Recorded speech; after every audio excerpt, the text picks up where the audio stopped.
me llamo Paco Roca, nací el 28 del 8 del 69 y soy de Valencia. Es verdad que en el mundo del cómic es difícil a veces el decir lo de guionista, dibujante, ¿cómo se llama esto, no? Yo suelo usar autor de cómic, entonces como que más o menos engloba todo, ¿no?, lo que podría ser el hacer un cómic. Yo creo que eso también es bueno dentro del mundo del cómic, ¿no?, que no tenemos una definición que sea perfecta, ¿no? O sea, ni la literatura, nadie duda de que es un buen nombre, ni el cine, ni nada de esto, ¿no? Pero en el mundo del cómic no hay ningún término en el que, digamos, es perfecto, ¿no? Porque cómic viene del inglés, que es cómico, ¿no? Que tampoco, digamos, que define lo que es ahora el medio. Te veo tampoco, porque te veo bien de una revista. Historieta también parece como un poco peyorativo. Novela gráfica hay gente a la que no le gusta, ¿no? Entonces no tenemos un nombre que a todos nos convenza, ¿no?, de lo que es el medio, pero también yo creo que eso es bueno, ¿no? Un medio que es difícil de definir y que incluso sus fronteras son difusas, ¿no? Con lo cual, como creador, yo creo que eso está muy bien. Bueno, regreso al Edén. Trata sobre Antonia, y Antonia es mi madre, y trata sobre una fotografía, que es la única fotografía que Antonia tiene con su madre, porque su madre murió cuando ella era muy joven, y estamos hablando de una familia muy humilde en plena posguerra, así que el poco dinero que tenían no se lo gastaban en hacer fotografías. Y para mi madre esa es una foto, muy importante por lo que hablamos, porque es la única que ella tiene con su madre. Y si pensamos que mi madre tiene ahora 89 años y que su madre murió cuando ella tenía 14, ¿no? Con lo cual pues prácticamente toda su vida, o la gran mayoría de su vida, la ha pasado sin ella, pero la sigue recordando, ¿no? Y eso me pareció como muy curioso, ¿no?, ese vínculo entre madre e hija, ¿no? Y lo que mi madre, peor lleva es que, claro, a veces se olvida de la cara de su madre, ¿no? Con lo cual esa fotografía para ella es muy importante, ¿no? Es el vínculo que le queda con el físico, ¿no?, con lo que fue su madre. Entonces es una historia que trata alrededor de esa fotografía, ¿no?, y que cumple un poco, yo creo, lo que todos en alguna manera hemos querido hacer alguna vez, ¿no?, de poder meternos dentro de una fotografía antigua y poder revivirlo, ¿no?, conocer qué pasaba fuera del encuadre, de qué estaban hablando antes de que el fotógrafo hiciese la foto, qué pasó antes, qué pasaba después. Entonces es una historia que trata un poco de eso, ¿no?, de intentar meternos en una fotografía y a partir de ahí comprender un poco por qué esa foto es importante para Antonia, y también de paso pues intentar comprender el contexto histórico, ¿no?, lo que suponía para gente así pues esa dura posguerra de los años 40. También porque de lo que trata la historia es de la memoria, y también en cierta forma de la falsedad de la memoria, ¿no?, o del relato que hacemos de la historia, y de cómo ese relato en cierta forma va cambiando según vamos cambiando nosotros, ¿no? O sea, el pasado, por mucho que parezca que es inamovible, el pasado es inamovible, pero el recuerdo que tenemos del pasado es algo que es como plástico, ¿no?, que es muy flexible y va cambiando del presente y de cómo somos en cada momento, ¿no? Lo vamos haciendo ajustarse con nuestro yo del presente, ¿no? Entonces es un tema también de los que trata la historia, ¿no?, y de cómo ese día de playa, si lo pensamos, si lo vemos como fue en la realidad, no fue un día feliz, como realmente no fue ningún día feliz de la infancia de Antonia, pero sin embargo para ella es muy importante, y es como que se ha creado un mundo ficticio, ¿no?, alrededor de esa fotografía, ¿no?, que al fin y al cabo es lo que es el Edén, dentro de la religión o incluso dentro de la cultura popular, ¿no?, un lugar perfecto que tuvimos en un principio y que de alguna forma perdimos, ¿no? Está presente en la religión, en muchas religiones, y está presente incluso también en nosotros, ¿no?, como cultura, ¿no?, pensar que tuvimos un tiempo mejor, ese tiempo apacible de la vida rural y todo esto, y que hemos perdido un poco la esencia, el contacto con la naturaleza. Seguimos pensando siempre que hay un pasado idílico, ¿no? Y entonces eso es lo que supone esa foto para mi madre, ¿no? Es como que ficcionó alrededor de ella para crearse un Edén, ¿no?, un falso pasado feliz. Y una de las conclusiones del cómic es que lo hizo no tanto para tener un lugar en el que refugiarse, sino como un mapa para el futuro. Si pensamos que hemos vivido un tiempo mejor, que sí que realmente existió, tenemos más confianza en que podremos volver a encontrarlo, ¿no? Y eso también está presente en las religiones, incluso en los nacionalismos también, ¿no? Que muchas veces nos hablan de un tiempo mejor, ¿no? De una patria mejor, de los grandes conquistadores, de los grandes héroes de la nación, ¿no? Y que si nos esforzamos lograremos otra vez hacer grande este país, ¿no? Los norteamericanos también, ¿no? El volver a hacer grande América y este tipo de cosas, ¿no? Entonces nos sirve un poco esa falsedad del pasado para luchar por un futuro, ¿no? Y en cierta manera yo creo que para Antonia representa también eso, esa fotografía, ¿no? Un mapa para el futuro, pensar que una vez fue feliz, yo creo que le daba confianza para pensar que un día realmente esa falsedad se convertiría en realidad. Pues esa foto antes para mí no significaba nada, y de hecho el interés por hacer esta historia y por esta fotografía fue un poco, bueno, no diría casual, pero viene de otro lado, ¿no? Viene de otro cómic que se llama La Casa, y La Casa trata sobre la muerte de mi padre. Entonces cuando murió mi padre, quise hacer una historia, no una historia realista, o sea, no una historia autobiográfica, pero más o menos, ¿no? Quería basarme un poco en la vida de mi padre y en lo que yo estaba sintiendo en ese momento, porque además yo acababa de ser padre y para mí fueron como dos acontecimientos unidos como muy diferentes, ¿no? Ser padre y perder a tu padre. Entonces quería hacer una historia alrededor de su vida, y me di cuenta que sabía muy poco, ¿no? Nunca me había parado a preguntarle, nunca me había sentado con él a que me contase su infancia o su adolescencia, y me quedé con esa espina clavada, ¿no? De no poder haber tenido esas conversaciones con él. Así que bueno, no quise que me pasase lo mismo con mi madre, y en cuanto tuve oportunidad empecé a grabarle entrevistas. Y de todas estas entrevistas, pues bueno, surgió un poco lo que hablábamos al principio, ¿no? Ese tema recurrente de la madre, ¿no? De lo mucho que echaba de menos a su madre, pues cómo se acordaba mucho de ella a diario y cómo se le olvidaba su cara, ¿no? Y entonces me habló de esta fotografía, y es una fotografía que, claro, yo no había caído en ella, pero cuando me habló, claro, es la fotografía que siempre había estado en su mesita de noche, ¿no? En ese lugar que para las personas mayores es el lugar como donde guardan las cosas más queridas, ¿no? Debajo del cristal de la mesita de noche. Entonces sí que, claro, era algo que había formaba parte de mi infancia, pero que nunca me había preguntado muy bien por qué, ¿no? Por qué esa foto era tan importante para ella, porque incluso tampoco está toda su familia, ¿no? Que es uno también de los temas de esta historia, ¿no? De intentar crear el por qué, ¿no? Por qué no está pues toda la familia ahí, por qué está ausente el padre, por qué está... Entonces, de repente esa fotografía, que para mí no tenían más interés que ninguna otra, de repente sí, ¿no? Cobró todo fue como el detonante para hacer esta historia, ¿no? El querer saber más sobre ella, ¿no? Pues eso, por qué era tan importante para mi madre, pues las ausencias de la fotografía, qué estaban pensando, cuándo fue hecha esa foto, ¿no? De repente, pues una foto en la que nunca le habías prestado demasiada importancia, durante un tiempo, claro, se convirtió en una especie de obsesión para mí, ¿no? Y lógicamente la memoria de mi madre no llegaba a poder responder a todas las dudas que yo tenía sobre ella, ¿no? Y también creo que ese es el papel que ha cumplido en esta historia la ficción, ¿no? De intentar rellenar con suposiciones, con otros recuerdos de otros familiares, intentar reconstruir todo lo que representaba esa foto. Surgía no con el interés de hacer un cómic, ¿no? Sino por lo que comentaba antes, ¿no? Por esa espina clavada de darme cuenta de que la memoria de la gente lógicamente desaparece con la persona, ¿no? Y normalmente no tenemos un gran interés, ¿no?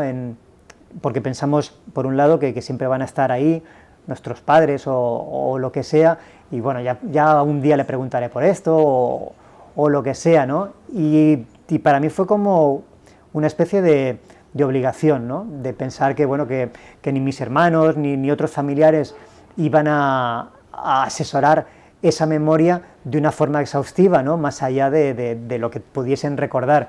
Entonces me parecía que se lo debía también a mi familia, ¿no? A mis hijas, por ejemplo, que quizás en un futuro bueno, no se acordarán de su abuela, y quizás les interese, ¿no? Saber cómo era ella, cómo eran sus tías, cómo era su tatarabuela. Entonces para mí era como una especie de obligación, ¿no? De intentar atesorar esa memoria. Entonces fui reuniendo a la familia y las fui reuniendo pues por grupos, ¿no? Pues por un lado los hombres de la familia y por otro lado intentar juntar a las mujeres de la familia que también más o menos cumplen pues los mismos años, ¿no? Rondan los 80, mi madre es la más mayor, pero todas son de unos 80 años. Entonces fue como muy enriquecedor, ¿no? Por un lado por todo lo que aprendía, ¿no? Porque creo que es muy importante la memoria, ¿no?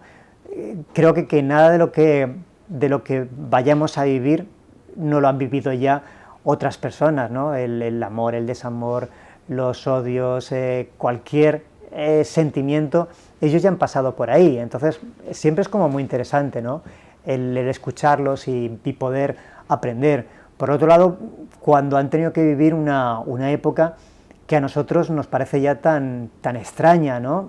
Posiblemente igual nuestra vida, de la vida de nuestros hijos, habrá lógicamente muchísimas diferencias, pero no va a haber tantas como lo que es de la actualidad a una posguerra, ¿no? O sea, posiblemente y ojalá ni nosotros ni nuestras hijas veremos a gente morir de hambre, pero es que esa generación sí que lo vio, ¿no? Entonces fueron unas circunstancias como muy curiosas, ¿no? Entonces me parecía que era interesantísimo porque te hace contextualizar un poco las cosas y relativizar lo que nosotros pasamos, ¿no? O sea, lo más cercano que podamos haber estado la mayoría de nosotros de algo así ha sido con la pandemia, que íbamos al supermercado, igual no había harina para hacer pan, o no estaban nuestras patatas fritas de costumbre, o cosas así, ¿no? Eso es lo más cerca que hemos estado de una crisis como esta, ¿no? Entonces conocer, pues bueno, una época como aquella me parece que es interesante. Y luego, por otro lado, yo creo que ya no, desde su lado, ¿no? En el sentido de que me parece que todas las personas necesitan ser escuchadas, ¿no? Y escuchadas con esa tranquilidad, es decir, pues normalmente siempre estás contando, llevamos una vida ajetreada, lógicamente, que no tienes mucho tiempo, ¿no? Y sueles cortar este tipo de conversaciones de, mamá, esto ya me lo has contado muchas veces, o no hacer caso mucho de todos estos relatos, ¿no? Entonces simplemente el hecho de decir, poner un micro delante y decir, bueno, habla, cuéntame todo lo que se te ocurra sobre tu infancia y no tenemos ninguna prisa, ¿no? La verdad es que yo creo que para tanto mis tías como mis tíos y familiares, yo creo que fue una oportunidad de expresarse, ¿no? Y salieron cosas que yo al menos no sabía, ¿no? En el caso de mi madre, por ejemplo, salió un tema que nunca había hablado de ello, y eran los malos tratos, ¿no? Los malos tratos que su padre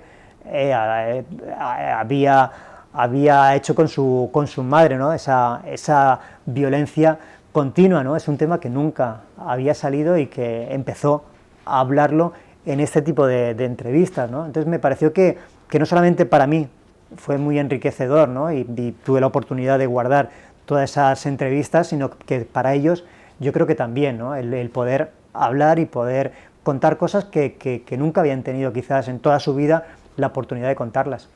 Empezar a recordar cosas de tu infancia cuesta mucho ir tirando del hilo y que salgan, ¿no? También por eso me parecía que era más fácil juntarlas a varias de ellas a la vez, porque el recuerdo de una daba pie a que otra recordase otra cosa y se complementaban y hablaban y recordaban entre ellas, ¿no? Que a veces solamente con una persona a veces es más difícil, ¿no? Requiere como igual más tiempo, ¿no? De día a día y vas tirando del hilo, pero la verdad es que esas conversaciones eran como muy fluidas y entre ellas hablaban, ¿no? Es verdad que siempre, incluso con el paso del tiempo y sobre todo pues entre el grupo de las mujeres, sí que pues hablar de determinados temas quizás más íntimos, más de la sexualidad y demás, costaba más que entre los hombres, ¿no? Que entre los hombres a veces no tenían mucho problema en contar determinadas sus experiencias sexuales o lo que fuese, ¿no? Pero entre las mujeres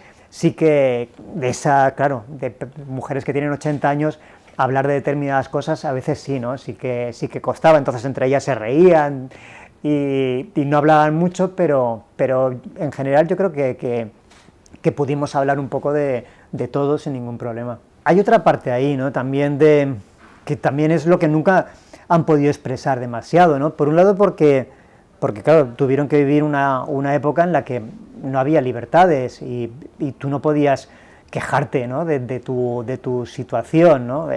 Podías correr riesgos, ¿no? de que alguien te oyese estar criticando determinadas cosas, ¿no? Digamos que no podías expresarte con la libertad que podemos hacer ahora. Entonces son situaciones que se fueron enquistando, ¿no? que nunca hablabas de ello. Entonces sí que por ejemplo, pues bueno, mi madre o el resto de familiares, sobre todo las mujeres, sí que en cierta manera, no es que, claro, no se arrepentían porque no dependía de ellas, pero sí que te hablaban de esa frustración de no haber podido estudiar, por ejemplo, ¿no? Y por ejemplo, mi madre me hablaba pues sí con ese enfado hacia su padre, ¿no? De que fíjate, ¿no?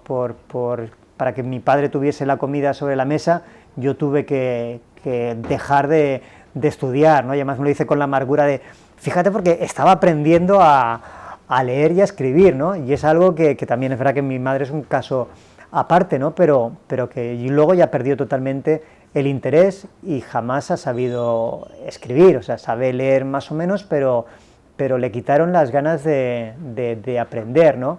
Y lo ves también con el resto de mujeres, ¿no? En esa época, claro, y además hablando de un estatus social como este, en un estatus bajo, ¿no? O sea, si tenían que gastarse los padres, ya no gastarse, sino que tener un hijo improductivo, tenían uno y era el varón. O sea, las mujeres, nada, las mujeres, ¿para qué tenían que saber ir a la escuela o saber leer? O sea, con saber coser como mucho ya tenían suficiente, ¿no? Eso era malgastar un poco, podían estar ayudando en casa, ¿no? Está claro que esto no es en todos los estatus sociales, pero bueno, de un estatus bajo y clase media era lo normal. Entonces, en cierta forma sí que las veías un poco dolidas en ese aspecto, ¿no? En el no haber podido estudiar, ¿no? Y está claro que en aquel momento para ellas no era algo en cierta manera que se les quedase por hacer, porque es que no tenían esa, digamos que esa opción. O sea, haber estudiado una carrera o haber tenido una profesión no entraba ni tan siquiera en sus expectativas, pero sí que desde un presente sí que, joder, qué vida, ¿no? Que posiblemente ahora, pues sí, sus hijas y sus nietas sí que lo han podido hacer, pero ellas no pudieron elegir un destino para ellas más que el que estaba programado. Pero yo creo que fue una sociedad, la de aquella época, muy de resignarse, ¿no? No podías hacer otra cosa, no podías luchar contra tu destino. Seguramente hubo gente que sí, hubieron mujeres que lucharon por una dignidad, por tener otro tipo de cosas, y hubo hombres que también lo hicieron, pero fueron una excepción, ¿no? Y en esta historia lo que me interesaba era hablar de la normalidad, ¿no? Que al final pues era ese 90% o 99% de la población que aguantó con resignación lo que tenía, porque bueno, porque ni se atrevían, ¿no? Ni se atrevían ni pensaban que pudieran hacerlo, ¿no? Enfrentarse ante lo que les estaba marcando en ese momento la sociedad. Sí que te dabas cuenta de determinadas secuelas, ¿no? Que había dejado la guerra antes de las entrevistas. Lo que pasa es que no caes en ellas hasta que no te metes en la historia, ¿no? Empiezas a comprender, pues por ejemplo, esa obsesión de todas estas generaciones por el pan. O sea, a mí es algo que mis padres desde pequeño era de come pan, ¿no? Con todas las comidas tenías que comer pan, ¿no? Y no entiendes muy bien por qué. Dices, joder, pues si a mí lo que me gusta es lo de fuera, ¿no? O sea, ¿por qué esto de comer tanto pan, ¿no? Y cuando empiezas a ver la historia, ¿no? Y el contexto histórico y a ver que para ellos el pan era uno de los pilares de su alimentación, ¿no? Igual tenían para todo el día una naranja y un trozo del pan, ¿no? Y el pan era lo que te llenaba, ¿no? Lo que realmente hacía que no pasases hambre, ¿no? Entonces es una generación de gente que se han alimentado de pan, ¿no? Y yo recuerdo a mi madre, a mi padre comer pan con cualquier cosa, con la fruta, con cosas que no pegan para nada, pero ahí estaban comiendo pan, ¿no? Y empiezas a entender, ¿no? Ese tipo de cosas, ¿no?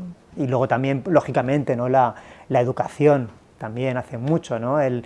Esa culpabilidad que tenían muchos de ellos, ¿no? Por todo, porque eras culpable de todo, ¿no? La Iglesia Católica te responsabilizaba de todo, y más, bueno, si habías sido familiar o habías tenido alguna relación con la República, ¿no? Eras un rojo y eras culpable de cualquier cosa, ¿no? Si eras mujer, más todavía, ¿no? Entonces, todas esas cosas sí, van quedando en esa forma de ser, ¿no? De todas estas generaciones, el esfuerzo, ¿no? Esa forma de que tienes que trabajar continuamente, no puedes descansar ni un momento. Y luego otra que yo creo que ha existido siempre,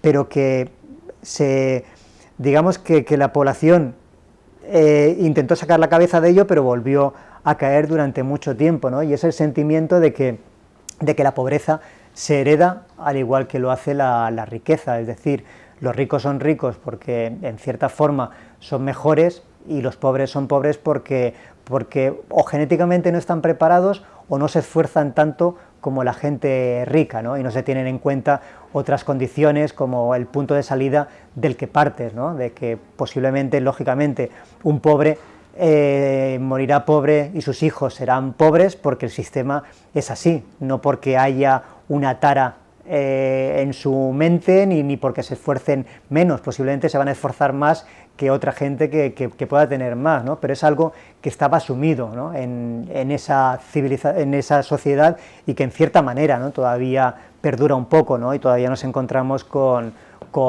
gente, grandes empresarios que vienen de familia de dinero, que hablan del esfuerzo, ¿no? Y de que los empleados tienen que esforzarse mucho más para progresar, ¿no? Y seguimos haciendo caso pensando, es verdad, tienes razón, si me esfuerzo algún día seré como él, ¿no? Sin comprender que eso es imposible, ¿no? Que por mucho que te esfuerces es muy difícil que vayas a salir del nicho en el que te encuentras.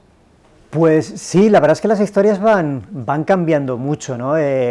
Mientras del punto de partida que tienes a lo que luego se convierte, ¿no? Y hay veces que te acuerdas, ¿no? Por ejemplo, de esos puntos de partida y te da esta vergüenza de lo que podría haber sido, ¿no? Pero no sé qué escritor también decía un poco esto, ¿no? Que hasta que no acabas, digamos que el primer borrador de tu historia, realmente no sabes de lo que estás hablando, ¿no? O sea, habría que diferenciar lo que es el argumento de lo que es el tema de una historia, ¿no? El argumento es un poco lo que sucede, ¿no? Pues unos personajes que salen de aquí, hacen esto y llegan aquí, pero realmente el tema en muchos casos lo descubres al final, y el tema suele ser la condición humana, ¿no? Pues es una historia sobre amor, sobre desamor, es una venganza, estamos hablando de la memoria, de los recuerdos, digamos que eso ese es el tema, ¿no? Y cuando lo encuentras es cuando dices, ostras, es verdad, entonces vuelves para atrás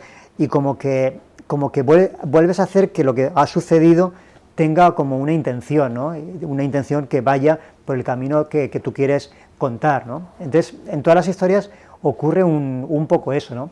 En Regreso al Edén yo creo que no fue tan exagerado, pero en cierta manera yo creo que el punto del cambio de la idea inicial a la final fue la forma de contarlo, de pasar de contar una historia de una forma que pudiéramos llamar más narración cinematográfica, aunque esto no es muy correcto decirlo, en el sentido de que es como he hecho prácticamente todas las historias, que hay como una acción, hay unos diálogos que mueven la historia, y es como una cámara que va rodando una realidad, ¿no?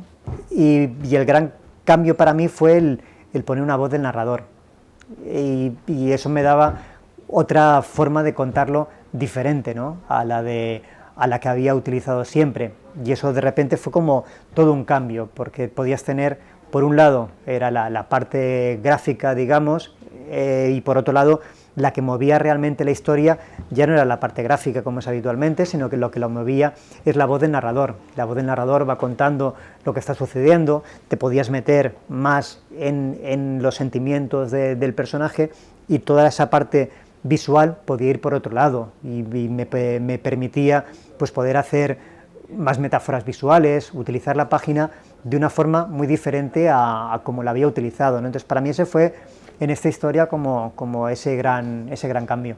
Y bueno, nunca sabes lo que vas a hacer después, ¿no? Y Y también es verdad que cada nuevo cómic tiene un reto, ¿no? Que lo necesitas también porque necesitas como un aliciente, ¿no? Para enfrentarte a un nuevo cómic, ¿no? O sea, lo que es muy aburrido es volver a repetir algo que ya has hecho, porque, bueno, hacer un cómic son años de trabajo. Entonces buscas siempre como alguna, pues eso, ¿no? Alguna especie de reto. Pero también es verdad que cómic tras cómic es como que vas llenando tu mochila, ¿no? De recursos que piensas que te han servido, ¿no? Y que puedes volver a utilizar. Y es verdad que lo de la voz del narrador me parece que es un recurso que utilizaré muchas más veces, porque me ha permitido explorar en una dirección que nunca había hecho, ¿no? Y también te das cuenta de que como que te has quedado un poco en las orillas de un mar con infinitas posibilidades, ¿no? Entonces como bueno, ahora has llegado hasta aquí, igual en otro proyecto, quizás no en el siguiente, si no encaja pues no lo usaré, pero quizás en otro sí, ¿no? Te atrevas a meterte un poco más, ¿no? Porque me parece que ha sido como muy interesante, ¿no? Las posibilidades que te ofrece un narrador. Claro, mi familia no es muy lectora de cómic, ¿no? Entonces les suele sorprender mucho que haga determinadas cosas, ¿no? Como La Casa o como Regreso al Edén, porque ellos no entienden muy bien a quién puede interesar ese tipo de historias, ¿no? Ellos tienen más la imagen de que el cómic, pues igual que el cine o que las novelas, tiene que contar cosas como muy grandilocuentes, ¿no? Entonces cuando ven que su vida, claro, normalmente tu vida no te parece que sea, bueno, sí te parece especial, pero lo que cuentas, que es algo como muy cotidiano y demás, no tiene así un gran interés, ¿no? Entonces primero les sorprende mucho que haga ese tipo de historias y que me pueda ganar la vida con ese tipo de historias, ¿no? Que interesen a alguien, ¿no? Entonces por un lado se sorprende, ¿no? Pero por otro, pues en el caso, por ejemplo, de mis tías y gente así más mayor de las que estuve entrevistando, sí, ¿no? Sí que lo valoran mucho porque reconocen muchas cosas de las que me habían contado, las pueden ver ahí, ¿no? Y la verdad es que sí que se emocionan, ¿no? Y quizás digamos que lo más importante para mí era que lo viese mi madre. Entonces mi madre, pues sí, al final lo pudo ver, que también, joder, pues con la edad que tiene y en plena pandemia, pues estaba preocupado por si pasaba algo y me quedaba como en puertas, ¿no? Porque para mí era como la gran ilusión el poder darle a mi madre ese cómic. Entonces sí, ¿no? Se emocionó mucho, se emocionó con la parte de pues cómo había dibujado a mi abuelo maltratando a mi abuela, pues ahí se emocionó, ¿no? Y luego ella pensaba que ese cómic que le estaba dando era único, ¿no? Que solamente había un ejemplar y que era como una especie de regalo que le había hecho a ella, ¿no? Entonces cuando le dije que no, hay 25.000 ejemplares más, ¿no? Entonces la pobre mujer se quedó entre abrumada y preocupada, ¿no? Pero hijo, tantos ejemplares, ¿no? Como pero ¿qué estás haciendo con mi vida, ¿no? Entonces la verdad es que fue muy bonito, ¿no? Y solamente por ese detalle ya valió la pena haber hecho esta historia. Sí que me gustaría verlo adaptado, pero es verdad que todos los cómics que he hecho yo creo que son bastante cinematográficos, por lo que hablábamos antes, por el tipo de narrativa que tienen, pero justamente este me parece que es el más complicado de adaptar, porque yo creo que si tiene alguna gracia esta historia es esa narración, ¿no? que puede que sea como más literaria, por decir algo, ¿no? Entonces creo que convertir eso en película sería como volver a hacer una historia partiendo de cero, ¿no? Porque realmente lo que te está contando, yo creo que la gracia que tiene es cómo está contado, ¿no? Más que lo que estás contando, ¿no? Entonces, de todo lo que he hecho, me parece que este es el que menos posibilidades tiene, ¿no? de que se adapte. Yo creo que la memoria, en cierta manera, es lo que somos, ¿no? Es decir, nacemos en cierta manera de cero, ¿no? O sea, nacemos con lo opuesto y a partir de ahí vamos creciendo, ¿no? Y nos vamos formando como personas, ¿no? Y vas añadiendo, es como un cóctel, ¿no? Que vas añadiendo cosas, ¿no? Y la memoria sería ver todo lo que compone ese cóctel, y ya no solamente desde que el momento en que empezamos a meter cosas, sino que somos en cierta manera un eslabón en una cadena, o nos sentimos así, es una ficción que nos creamos, es decir, nosotros somos lo que somos, ¿no? Lo que tenemos dentro y nuestra vida y punto, ¿no? Pero como nuestra existencia yo creo que es tan corta, necesitamos sentirnos parte de algo más largo y más duradero. Entonces nos sentimos madrileños, o nos sentimos españoles, o nos sentimos parte de un gremio de dibujantes que se remonta hasta Harold Foster o a quien sea, ¿no? Entonces nos sentimos como parte de algo que realmente no somos, ¿no? Pero nos gusta y necesitamos creer en esa ficción, ¿no? En el que pertenecemos a algo mucho más antiguo que nosotros, y nos lo creemos tanto que nos llega a condicionar, ¿no?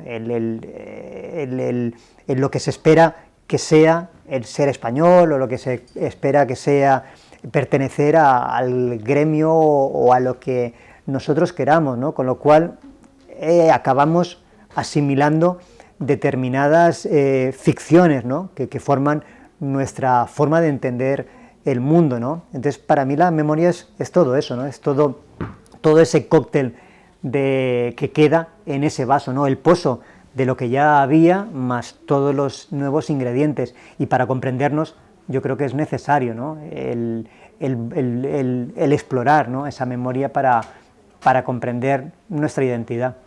Ha sido un poco casual, ¿no? que ha ido surgiendo, ¿no? Imagino que según me he ido preguntando cosas, ¿no? Pues por ejemplo,